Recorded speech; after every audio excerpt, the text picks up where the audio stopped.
Welcome in to the live stream, everybody. We are back for a beautiful, beautiful Thursday. If you guys do not know, my name is Avery. I'm the Commanders Walter Picks creator. We are here on a beautiful Thursday, getting ready for the Start Set live stream. We'll be going over all of the Thursday night games to kick it off. All the players in the one Thursday night game that we have. I know it's a heater, absolute heater with the Jets and the Patriots. And then from there, we have a special guest, Sam Factor. If you guys don't know him, you should probably know by now, CEO, creator of Walter Picks. So in the meantime, welcome in everybody to the chat. Spam your start sit questions. Do whatever you have to do. And we will get going in this stream. Yo, what is good to everybody in the chat, man? Best player prop for tonight. There's not many. I will go ahead and get into this real quick for you guys. It's looking a little crusty. I'm not gonna lie. This is the matchup breakdown that we do have set for tonight. As you can see, the spread here, absolutely beautiful. -13 for the Patriots, chat. -13 for the Patriots. Now, I don't understand. First of all, why? There we go. -13 for the Patriots is insane. But it makes sense because Drake Maye is playing like an absolute MVP candidate right now. It's completely understandable. We'll go through it all. The over-under is pretty low. So this game isn't one where you want to be starting a ton of these fringe guys. And you look at the Jets roster, it's a ton of fringe guys. I mean, you have Justin Fields, who has officially been named the starter for tonight. So if anybody had a question about that, I guess it's positive. I would not be going through and starting Justin Fields. You can see the matchup grade here, guys. All these numbers in red, in green. That shows how many fantasy points is allowed to the position. So the Patriots allow pretty much average points to opposing quarterbacks. But you look at the running backs here with Breece Hall. The Patriots are very, very good at stopping running backs. So it's a definitely negative matchup for him here. We know Breece Hall is also splitting with Isaiah Davis just a little bit. But given that, he's still going to be a borderline start because of the amount of sheer passing volume and just targets that go his way. But when you look at passing volume, it might not. It's just absolutely disgusting. I'm going to go ahead and share my screen to last week for the Jets. Last week for the Jets, guys. Let me go ahead and pop this up for you guys because, it's just disgusting. Look at this, chat. This is the Jets route total. Their wide receivers were running 10 routes in the entire game. What are you supposed to do with this, chat? There's no way you can succeed. And we know all the Jets wide receivers are just cooked beyond belief. So this is not a situation where we want to be starting any of these Jets guys outside of maybe Breece Hall. We do have Garrett Wilson out for an extended period of time. He won't be back for a while. And it's not like the cornerback matchups are really going to change that much in this game because who are you starting? I think Mason Taylor can be a decent start for tonight because of the fact that he's really the only pass catcher. And we'll go ahead and switch back to the matchup grades here. Mason Taylor is really the only one that gets a pure positive matchup. The Patriots allow a decent amount of fantasy points to the tight ends as well. They're top 10 in that. So Mason Taylor could be started. Everybody else, no. You look down here at the Patriots side of things. I mean, this is just a regular situation. Ramondre Stevenson has officially been ruled out of this matchup, so we can go ahead and delete him from the sheet here. And it makes Trevion Henderson an interesting start. We do have Sam Factor coming on the stream very soon, who is an advocate for the Patriots, a Patriots fan at heart. So he has a lot to tell you guys about this matchup. But I do think Hunter Henry will be a sneaky start this week. Austin Hooper has been ruled out. Hunter Henry is kind of hit or miss right now. I'm not going to lie. But with this matchup, the Patriots are projected to win by 13. This should be one where they can take pace, and it should be good for Trevion Henderson as well, who is also essentially just an RB1 now. So with that being said, that is everything with this Thursday night football game. And we'll go ahead and drop this thing down to all of the start sits you guys have ready to go. We will bring our boy Sam Factor to the stream. Everybody, if you don't drop W's in the chat, we have a problem. Welcome in, Sam. Avery, how we doing? It is a fantastic Thursday night, man. It is. I'm ready. I mean, it would be more fantastic if I was a fan of one of these teams, but definitely football is football, so I cannot complain.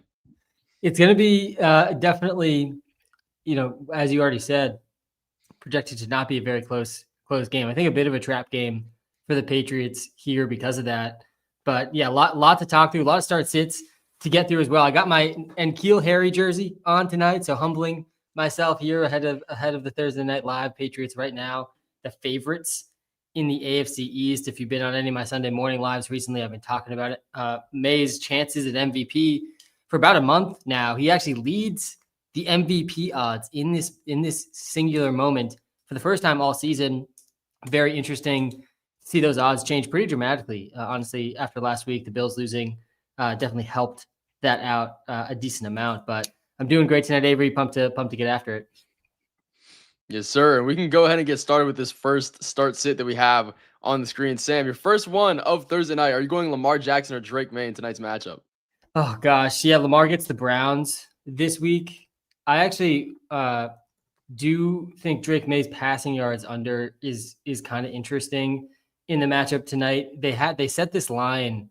There's only one quarterback that's beat this line against the Jets all season. A much different Jets defense, though. One of the tough things to suss out in this matchup tonight is how much worse is the Jets defense really now without two of their best defenders that they traded away at the deadline. They looked fine last week. Really fluky game, though. They had two kickoff return touchdowns last week. Beat the Browns. The Browns offense is also not one to be super scared of. I don't know how you bench Lamar, a healthy Lamar. I think I'm going Lamar here. We have Maye as QB4, I believe, on the week. Not very many QBs were starting over him. But yeah, we check out the matchup tab here. No QB other than Aaron Rodgers back in week 1 had more than 237 passing yards versus the Jets. Drake May's line tonight's at 239.5. So pretty interesting. Might not be a very pass-heavy game script for him.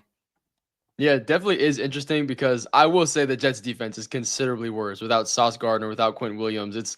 It's really just a cakewalk for the rest of the season now. So that does open up some good trade candidates and targets for us that get the matchup against the Jets. Guys, if you don't have the Walter Picks app yet, we're using it on screen. You can use my code Avery to support me. You can use code Sam to support Sam as well. But more importantly, just use it for your start sits this week, because if it's not now, it's never, and you have to make your fantasy football playoffs. So shout out to everybody in the comments. We have our pinned one here talking about Trevion Henderson, who was a guy that was literally the definition of a bust in the first half of the season, which is weird because he definitely does have talent. Like when you watch him play, you're saying, okay, yeah, he's definitely one of the better running backs in this backfield, and he doesn't fumble yet. The keyword is yet, but still. Sam, why was he not getting snaps earlier? And how do you feel about Trevion Henderson for the rest of the season, even with Ramondre Stevenson coming back eventually? Yeah, I was about as bullish on Henderson as you could possibly be before the season. And man, he's been rough. I mean, really until last week. Last week was the first week that you could feel good starting him. In the beginning of the season, as a rookie, I think there were some weeks I felt good starting him, didn't feel good by the end of the week that I had started him. Last week was the first week, Avery, we actually saw him make a big play. And we saw small snippets of this in week 8 against the Browns. He actually had the highest yards per carry, 7.5 yards per carry against the Browns. I believe this was on 10 carries. That's the highest yards per carry we've seen against the Browns all season. And then the following week, only 3.9 yards per carry, but he hits a 21% target share, 6 targets. This is why I was excited to draft Trevion Henderson in fantasy this year. And last week, I was all in on Henderson. I had him ranked even higher than we did in the app. So a lot of people Sunday morning on the live on this YouTube channel to start Trevion Henderson. That worked out really well. Not for the reason I expected, though. Sometimes we get the right answers for the wrong reasons. But I thought he was going to hit, a 15+% target share last week. The Bucs were allowing some of the most yards to running backs through the air. Has 1 target, but rips off 2 long touchdowns, 147 yards, 2 TDs, 28 points. And it was really the first big plays we've seen from him since he returned a kick in the preseason, which made him cost way more in fantasy drafts this season. Now he gets a matchup versus the Jets. Ramondre Stevenson is out.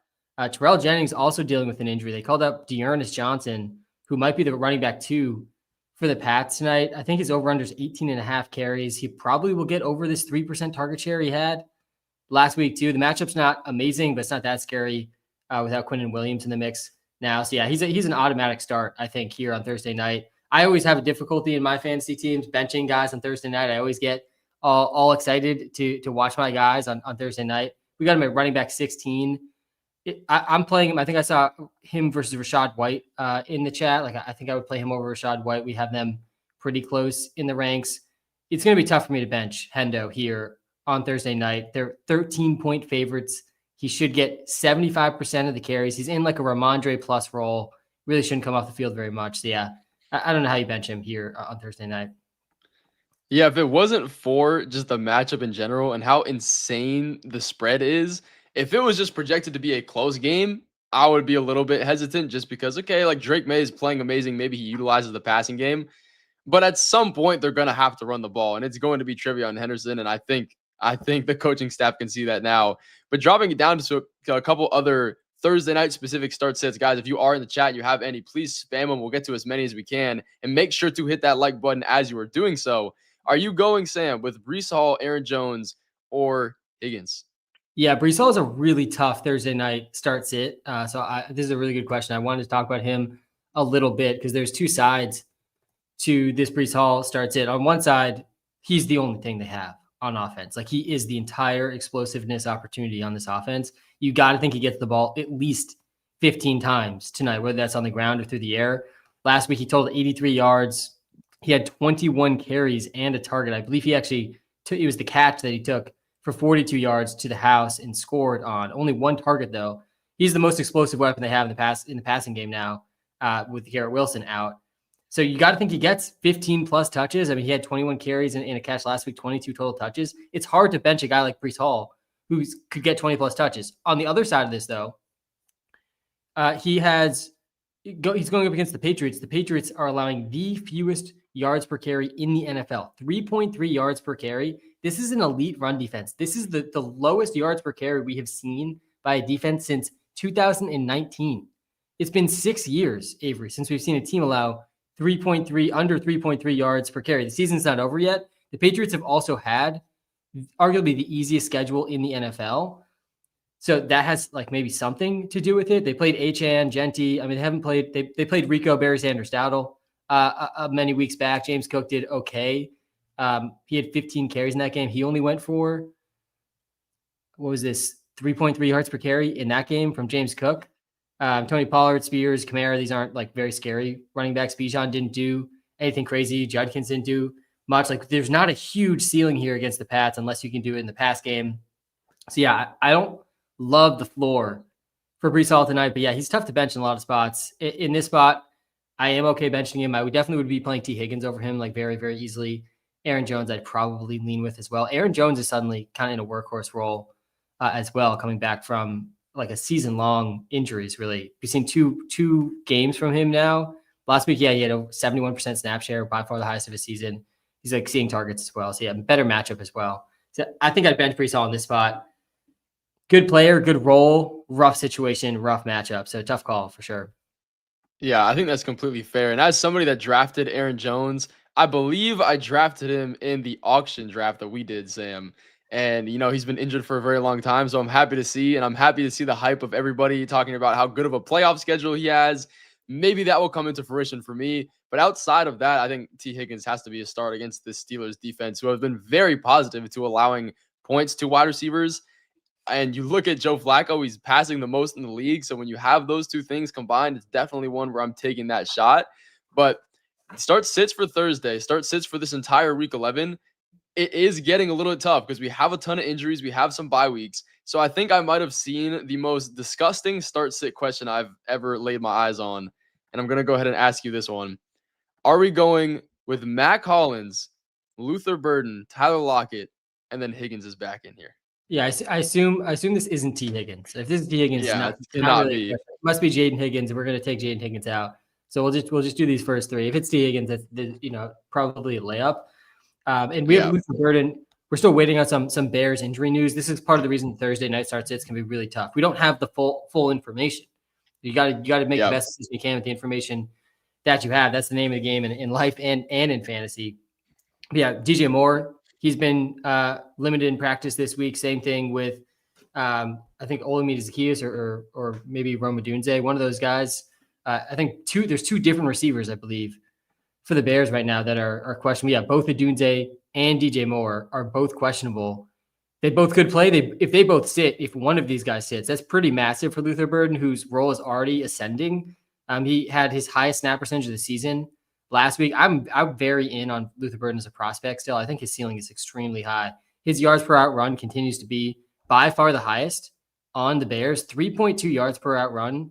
Avery, there's not many guys over 3. It's Puka, JSN, and Luther Burden. A much smaller sample size. Obviously, I'm not saying he's up there with those two guys yet. He's running way, way less routes, but that's the type of ceiling I think that Luther Burden like legit could have.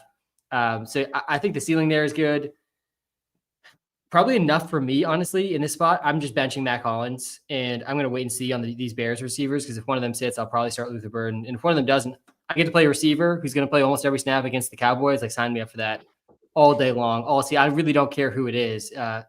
He's dealing with an injury too. He's questionable. I think he's fine, though. This snap percentage for Tyler Lockett, he's only played 2 games on the Raiders, doubled his snap percentage last week, led the team in target share, I believe led them in receiving, and that probably is going to jump again here in an ideal spot. So yeah, I'm okay benching Hollins.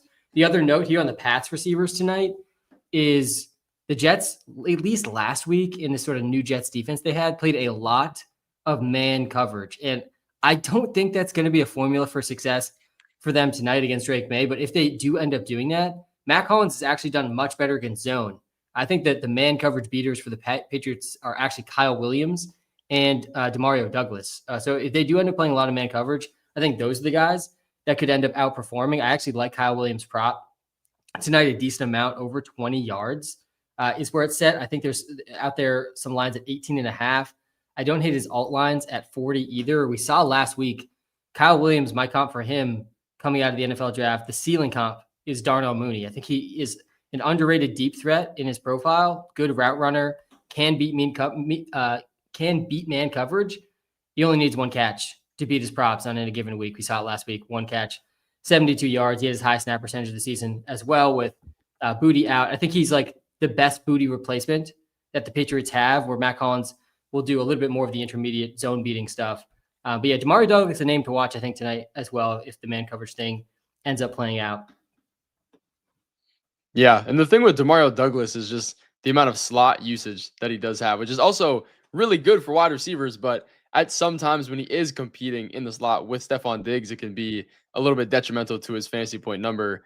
But I will say, just to speak on Tyler Lockett, I'm an advocate for Tyler Lockett this week. In the waiver wire video we put out here on Monday, and pretty much all of everything I've been doing this week has just been putting me towards wanting to start Tyler Lockett. Sam, I don't know if you're as in on him as I am, but the addition of him back with Geno Smith, back with Pete Carroll from the prime Seahawks days, he's the main slot wide receiver. His snaps jumped from 30% to, I believe, 57, 60% last week, 6 targets. I mean, there really isn't much other competition outside of Brock Bowers, who has been hit or miss this year, and then Trey Tucker, who you could also say the same, against a Cowboys defense who is allowing some of the most fantasy points to wide receivers, the most yardage, and also very, very positive to quarterbacks as well. So, Sam, what is your opinion? Because he is, 33 years old? Like, he technically is Unk, and people are definitely fading his name. Yeah, I'm definitely in on him this week, too. I mean, the Cowboys defense has just been a printing press this season for fantasy points. I mean, literally every single quarterback has gone over 20 fantasy points against the Dallas Cowboys. If you played the quarterback playing them, you have the QB1 on the season, better than Josh Allen, better than Pat Mahomes, like better than Lamar Jackson on a points per game basis, just the QBs that played the Cowboys. I think Geno is pretty sneaky this week as well for that reason, like probably going to go over 20 fantasy points. The Cowboys defense did get better in their bye. Like, they did make a trade for Quinnen Williams. It's going to be interesting to see if they're like how much that can really improve such a struggling defense, just one defensive lineman. I believe that's all they traded for. But yeah, I'm in on Tyler Lockett this week as well. I think his snap percentage is going to go up, and he's just a Pete Carroll guy. Like, I don't think he really should be playing this much. If I'm Pete Carroll and I'm the Raiders and I'm out, I'm playing Jack Besh, seeing what I have in some of these rookies, Dante Thornton, who's been pretty bad this season. But yeah, it's going to be Tyler Lockett in all likelihood. So I'm in on him against the Cowboys too. Yeah, I'm glad to see I'm not too delusional on that. But one thing I will say is that Dalton Schultz has been getting an insane amount of targets now. We have a question coming in from the chat, guys. If you are in the chat, keep spamming your start sit questions. We'll answer as many as we can until the 8:15 Eastern time game of the Patriots and the Jets hit. But Dalton Schultz or Mason Taylor, this is a Thursday night game. I have my opinion here, but Sam, I want to hear your breakdown first. Yeah, this is a disgusting Thursday night question. Wow, Dalton Schultz 7th among tight ends and catches per game. Had his first touchdown of the season last week, finished as a top 5 tight end. He also had 7 catches, second most of the season. They get a matchup versus the Titans, but it's the Texans. It's probably not going to be a blow. I think we're getting Davis Mills. Again, I think both these were like, was this a game and a half of Davis Mills here, stretching to the Broncos and then the Jags? I think I probably lean Schultz here. I mean, the Pats have not been great for his tight ends. We just saw Kate Otten kind of cook them. I don't want to be betting on Justin Fields passing tonight. I'm pretty skeptical Justin Fields even plays the whole game. I don't think he would have played the whole game last week had there not been 2 kickoff returns. I'm pretty sure they had negative net passing yards in the first half, at least. So, I mean, they cannot pass. Like, this offense cannot pass. We have seen Mason Taylor have good games with Justin Fields, but I don't know. I don't want to be staking my fantasy lineups on Justin Fields passing successfully tonight. That's smart. Yeah, wow. We have seen pretty good tight end performances last 4 games. He is the top. I think we have him projected for like a 27% target share. 27% target share, and I'm like scared to start him because not all target shares are created equal. Avery across the league, 27% target share last week. He had an 18% target share last week. That was 2 targets. Like, I'm not excited about a 4-target, 27% target share game. We don't even have him for 6 targets. A 27% target share. Yeah, pretty rough, man. I think I'd lean Dalton Schultz. Feels a lot safer to me personally. Yeah, no, I agree. And for everybody just now hopping into the stream, if you're coming from the Walter Picks app and the push notifications, shout out to you. My name is Avery. I'm here with CEO Sam. We're going over all of your start-sit questions. It can be Thursday night related or not. We're going to get you covered. We are prioritizing the questions that are Thursday night. So go ahead and pop a little TNF note inside your start-sit question, and we will try to prioritize that. And hit that like button while you guys are popping in, and we will get this next one out the way. Thursday Night Football, we're going Hurts, Dak, or Drake Maye. Rank them 1 through 3 for this week. This one is definitely interesting because Hurts does get a matchup against the Lions, which hasn't been insanely negative. They're definitely tougher for the run, but Dak Prescott against the Raiders is a very positive one. And then Drake Maye with the spread here that we were seeing earlier. It could be a blowout, but he could absolutely cook before that even has a chance to be a bad thing for him. So, Sam, give us your breakdown using the Walter Picks app here. Yeah, it is tough to bench Drake Maye in this spot this week. I do think it's pretty close between him and Jalen Hurts. A pretty squeaky wheel offensive situation here for the Eagles as well, who have actually passed more than people have expected at times this season in the games where they're really pushed. They weren't pushed last week. They were able to run in a pretty close game. They haven't been pushed in that many games. They're probably going to get pushed passing wise though in this game against the Lions. Should be a pretty good game environment. They're much higher ceiling we're seeing for Jalen Hurts here, safer floor for Drake Maye. I think I agree with that generally. I do have confidence in Drake May's rushing potential. Tonight, we did see Dylan Gabriel run for over 40 yards against the Jets last week. And if they do end up playing a lot of man coverage like they did last week, that is not good for stopping rushing QBs.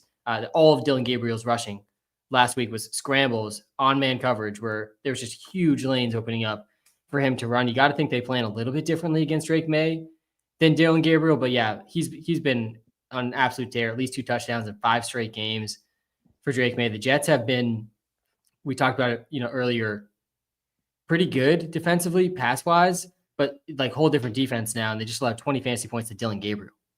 Before the bye, with the better defense, 24 to Joe Flacco. So I think I'd lean Drake Maye, but it's close, and I don't love benching Jalen Hurts this week. I think I'd play them both over Dak, though. Yeah, Sam, can you quickly pull up our quarterback rankings for Week 11? Because I'm seeing a plethora of Drake Maye questions here, so I want everybody to kind of conceptualize this and see where we have Maye ranked in the quarterback rankings. Josh Allen is always going to be a number 1 quarterback. I took him first overall in a 32-person league, and I'm feeling good about it. I almost got persuaded to take Brock Bowers instead. Sam, I don't know if you remember that, but I'm very grateful now that I decided to take the safe option and go Josh. But yeah, Justin Herbert being a top quarterback this week as well. You can see Lamar Jackson, if he likely will play this week, but is questionable, having a tag there. And Matthew Stafford, we can talk about him real quick because he has been an MVP level candidate guy, and he's helping Puka Nacua. He's helping Devontae Adams if he does play this week. Be absolute fantasy demons right now. So if anybody has Matthew Stafford or any of those guys attached to him, congratulations for drafting them.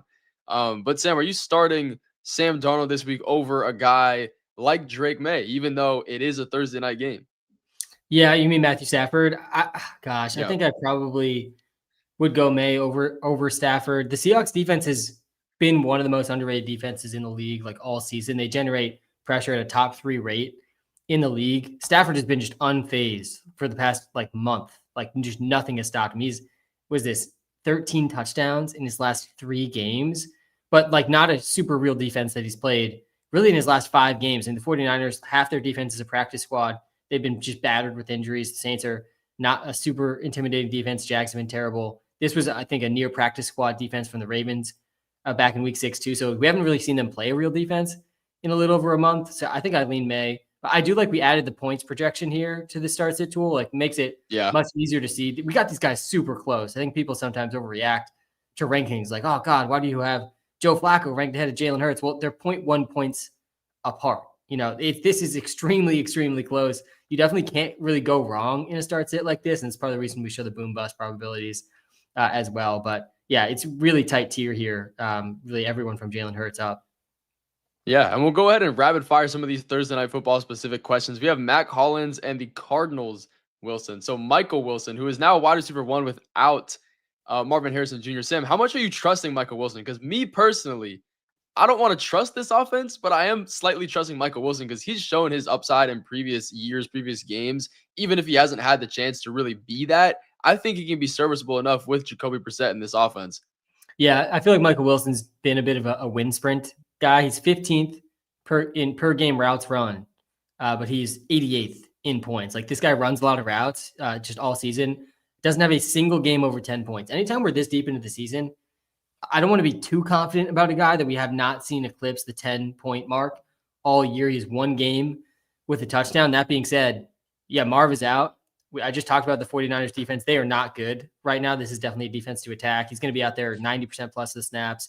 Should be a decent game environment. We do have him projected over 10 here, even though he hasn't done it all season because we're counting for all that context, of course. So, yeah, I think I'm in on Michael Wilson over Mac Hollins. I mentioned the man coverage thing. If they do play a lot of man coverage, I do not think that's good news for Mac Hollins. It's hard to ignore the 34% target share for Mac Daddy Hollins last week. I mean, that is not something you see for a guy like Mac Hollins very often. He had a 30% target share in 2 of his last 3 games. I mean, that's the type of ceiling we're looking at here for Mac Hollins, but I still think I'd probably go Michael Wilson. I think if it is man coverage tonight, that's not going to be great news for Mac Hollins. Yeah, I think Mac Hollins is really kind of the definition of what a boom and bust kind of player is. And that's exactly why we have the Walter Picks app for questions like that. And I will say Breece versus Courtland Sutton this week. I'm taking Breece Hall. I'm taking the Thursday night guy. I just do not trust Courtland Sutton in this matchup, especially with how much of a target share we're seeing that goes to Troy Franklin. Sam, you can't convince me otherwise, but do you have an argument for why Breece Hall is not the answer this week?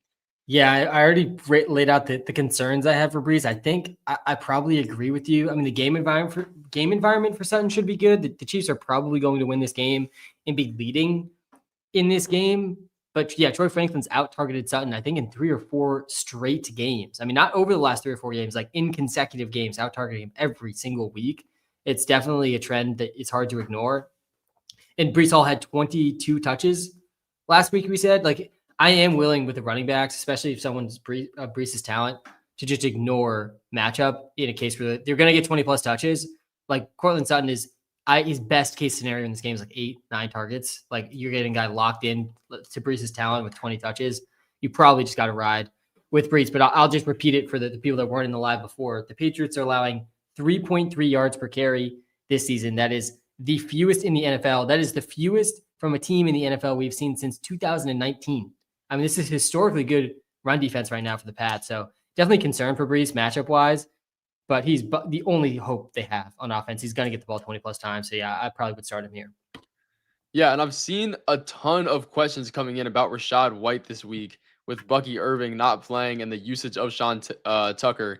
So are we going Stephon Diggs or are we going Rachaad White in this matchup?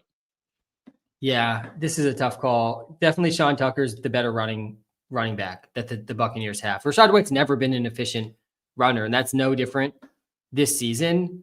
He's at 3.7 yards per carry. That ranks 52nd among running backs. He has not been over 3.8 yards per carry since week 3. And he's had some good matchups in there. I mean, he's had some good opportunity in here and has not done it. So he's very likely to continue to lose the rushing role. He did play 73% of snaps last week still. He ran 71% of the routes but yeah, he had only 10 carries. I think he goes under 10 carries probably here against the Bills, but they're going to be losing against the Bills. I mean, the Bills are going to bounce back after just an embarrassing loss to the Dolphins. So Rachaad White's still in play in PPR leagues, but yeah, I'm okay going Diggs here against the Jets instead of Rachaad White. Which side would you lean here?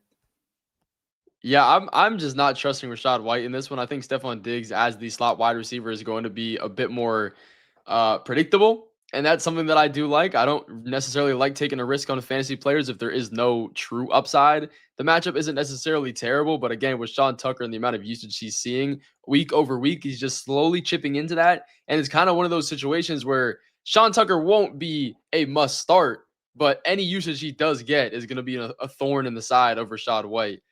So that is kind of a similar situation with what we're seeing with DeAndre Swift and Kyle Monangai. I do have Kyle Monangai as a sit for me this week because of the matchup is really negative against the Minnesota Vikings. And DeAndre Swift came in last week being the RB1.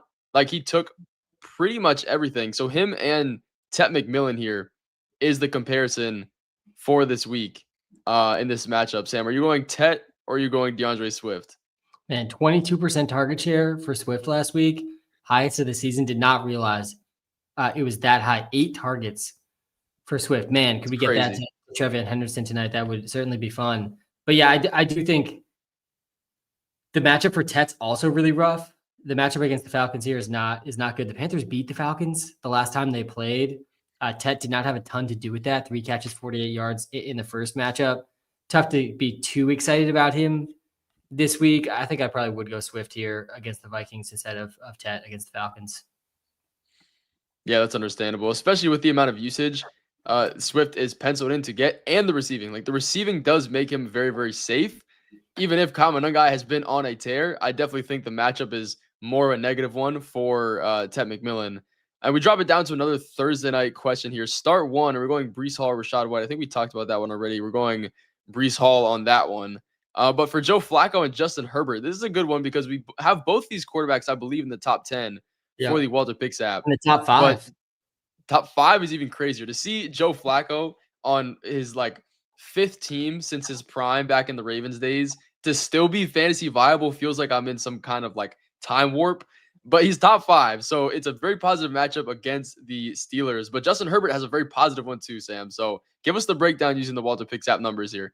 Yeah, definitely not. I'm just not benching Justin Herbert this week, period, against the Jags. Definitely one of the best matchups for QBs all season. We did see Flacco absolutely cook the Steelers in his last matchup. If you just look at Flacco starts since joining the Bengals, I believe he ranks as QB1 this season on average. I mean, he's been over 24 fantasy points, Avery, in his last 3. Hasn't finished outside the top 6 QBs in his last 3 games. I mean, he is like, just looks like Joe Burrow out there. Honestly, he's targeting Jamar Chase and T. Higgins at an even crazier rate than Burrow was. So it's a good environment for him. But this one's in Pittsburgh. I'm not benching Justin Herbert against the Jags, but in most spots this week, you are starting Flacco.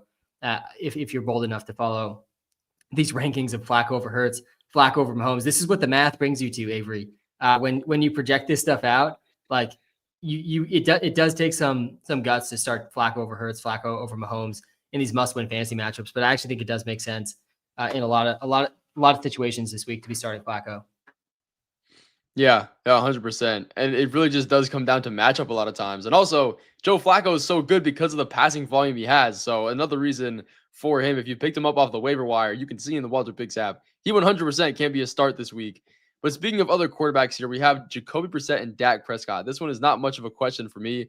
I'm going with Dak Prescott. Very positive matchup for him. Way better weapons as well. Definitely agree.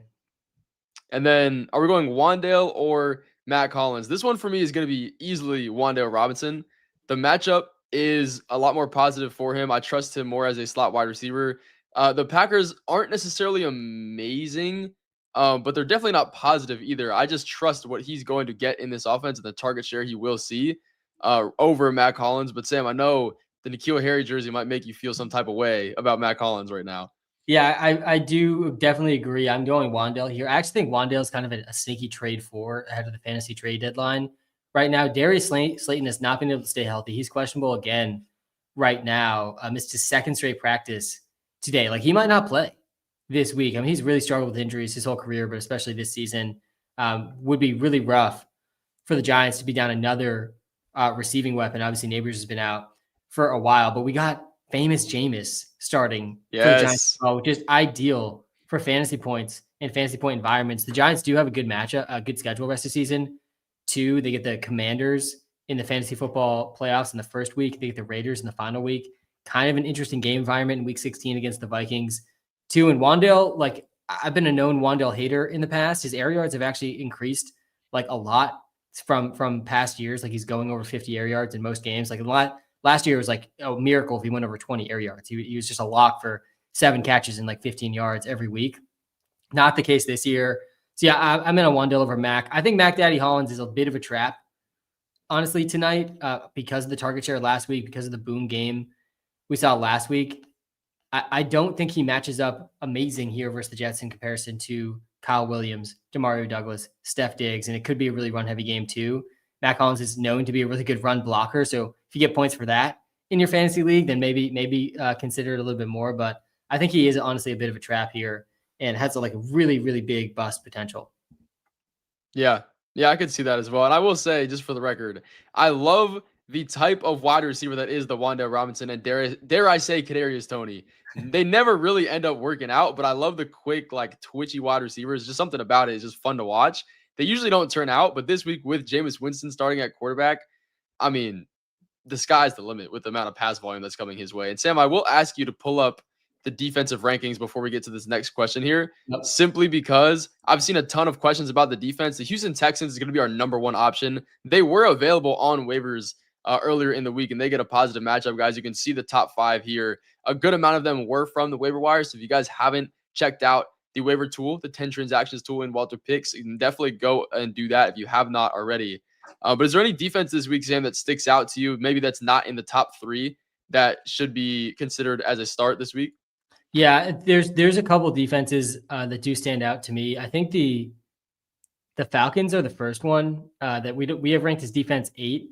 I'm like in most of my leagues at this point, I've done well enough to this point where I'm like locked into week 15, 16, 17 in the way I'm thinking about trying to optimize my teams. A few of them still need to churn out some wins, but it's not enough for me just to make the playoffs. Like I want to compete when I make the fantasy playoffs. The Falcons do get the Arizona Cardinals in week 16, which I'm not quite as in on Jacoby Brissett as a lot of people are. Falcons have been one of the best defenses in the NFL this season. They get the Panthers this week. They were embarrassed by them the first time they played. So I do think this defense shows up to play this week. The Chiefs defense was available in a bunch of leagues because they're coming off a bye. They get a matchup against the Broncos, not amazing. And then they have a couple tough matchups, Colts and Cowboys.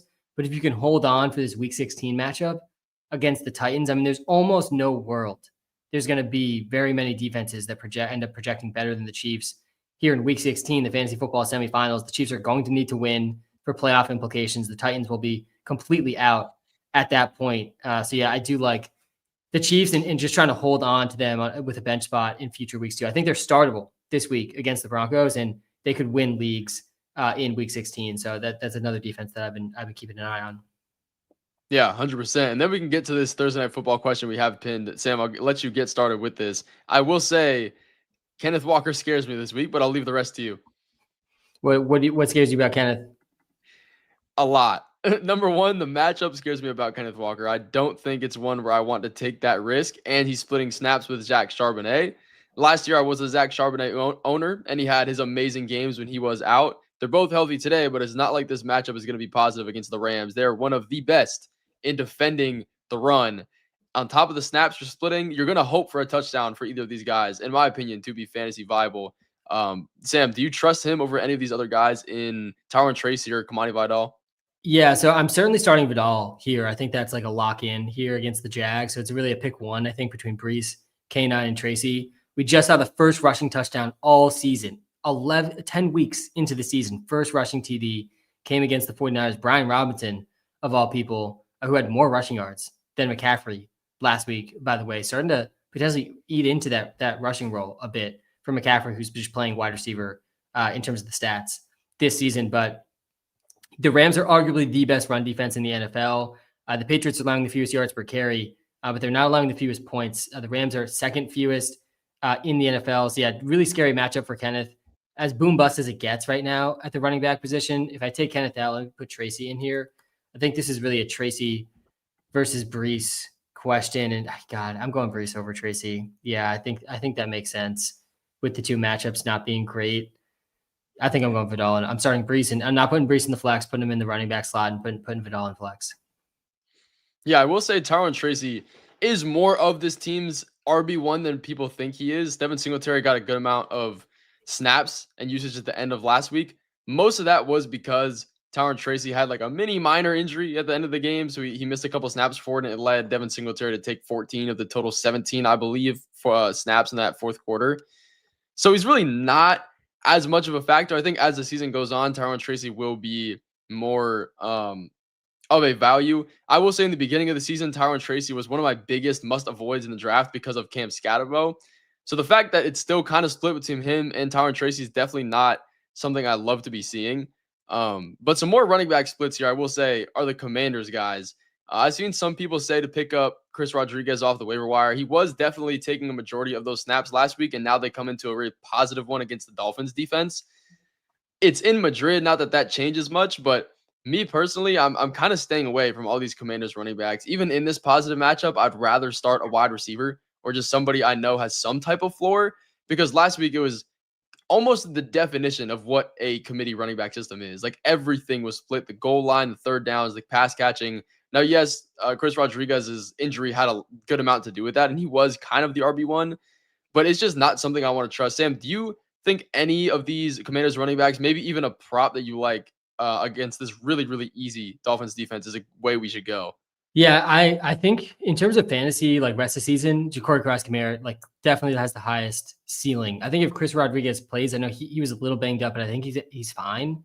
I think I like his props the most. I do think he has the best bet to lead the early down usage. I just think as we get into the late season, the fantasy playoffs, and the Commanders are eliminated from the NFL playoffs, like they got to give the rookie in Bill some run, and that they do have an interesting playoff schedule, I believe, as well. So yeah, I think Chris Rodriguez props this week kind of interesting. I think Bill is worth a stash and hold though in most fantasy leagues. Yeah, The yeah, quick I note can see here that. on Breece, Avery, that I don't think many people are probably aware of because it doesn't really feel like it this season. Partially, I mean, the problem for Breece has been the touchdown. So he only has one game with a rushing touchdown this season. That came week 8, he had 2 against the stone cold dead last run defense in the Cincinnati Bengals. But this season, he actually is setting a career high in carries per game at 15.3 and a career high in rushing yards per game at 73.8. He's in the top 10 in rushing yards per game this season, just hasn't been able to find the end zone quite enough to like smash in fantasy. We know he's a good receiver as well. He feels a little underrated to me just across the NFL. Like in the general NFL fan, I think, is looking down on Breece Hall probably more than they should be. He's having a career year, in multiple metrics. Yeah, and he does have, I believe, a pretty good like fantasy playoff schedule and rest of season schedule as well. It's just getting drawn down by the fact that he's on the Jets. Yeah, great schedule really for the Jets after this week through week 16, and then they get the Pats again in week 17. Yeah, and speaking of the Patriots, we can go ahead and get another Thursday night football question going here. Do we start Wandale Robinson, Diggs, Woody Marks, and Vidal? We have to sit one of them. You see that quote about Woody Marks that came out today? I don't think I did. It was I believe D'Amico Ryan, the head coach, came out and it basically just said we got to get Woody going. He more or less said for all the rookies in the team, they're not rookies anymore at this point in the season. We're not going to treat them like rookies anymore. So that certainly should bode well for Woody Marks. Nick Chubb really didn't play almost the entire first quarter of the game last week too. It doesn't feel like there's starting to be some separation there, which is exciting for Woody Marks. Projects still worse here than Wandale and Vidal, though. Man, the matchup's pretty good against the Titans here as well. I don't think I would start Steph Diggs over Woody Marks. Let's do Woody Marks versus Diggs here quick. Do you have any strong take here between these two? Because I think the other two kind of need to be started. I mean, my strong take is I think Woody Marks is a must start in almost every single league. The last time he played the Tennessee Titans, which I believe was week 4, he put up 27.9 fantasy points. Like, it was an insane game. That was week 4 before he even was close to seeing a start. Yeah. It just goes to show how positive this matchup is. I think this is a Woody game. I mean, last week you saw 80% of the snaps. Nick Chubb got nothing. It's not very often we can say that the Texans are taking pace in a game and playing with a lead, and I think this is one of them. And it's not even like it's just the total touches because he ran 27 routes to Nick Chubb's 5 last week. When that's happening, I mean, I'm not gonna say he's a league winner running back, but in this week he might be. Yeah, I think I'm with you. I think I would go Woody Marks looking at this further. And the boom probability here is so much higher for Woody Marks that the ceiling outcome for Woody Marks is in the 30-point range. I don't think that's really in the range of outcomes for Steph Diggs tonight. And Steph Diggs is not the man coverage beater for the Patriots. He can do it. He is the number one receiver on the team, and out of the slot, it's more doable. He is a good route runner, but he really is good at finding the spots in the zone, similar to Mac Daddy Holland. So yeah, I'm not sure this is the best matchup for Steph Diggs tonight either. Not a good game environment if the Jets aren't able to keep this game close too. So yeah, I'm okay going Woody Marks over Steph Diggs.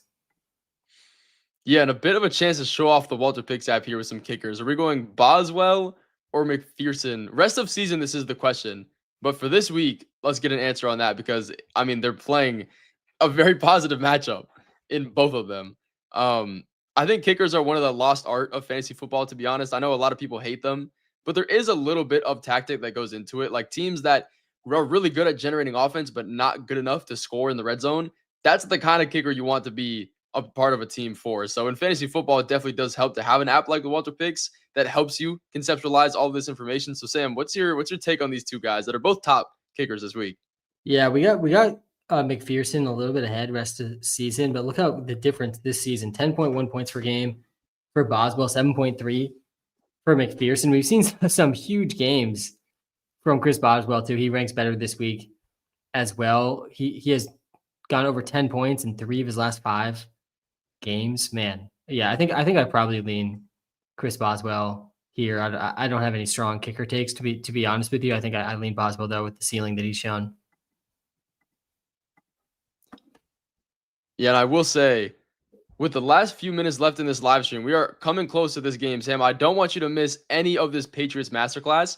We will go through and spam, start, sit, rapid fire the last bit of these questions that we have coming through in here. Do I start Mason Taylor? My answer is yes. Without a comparison, Sam, are you trusting Mason Taylor this week? I think my blanket answer is no. Without the other side of the start sit, let's hop to the next one. Herbert or Maye? I'm definitely going with Herbert on this one.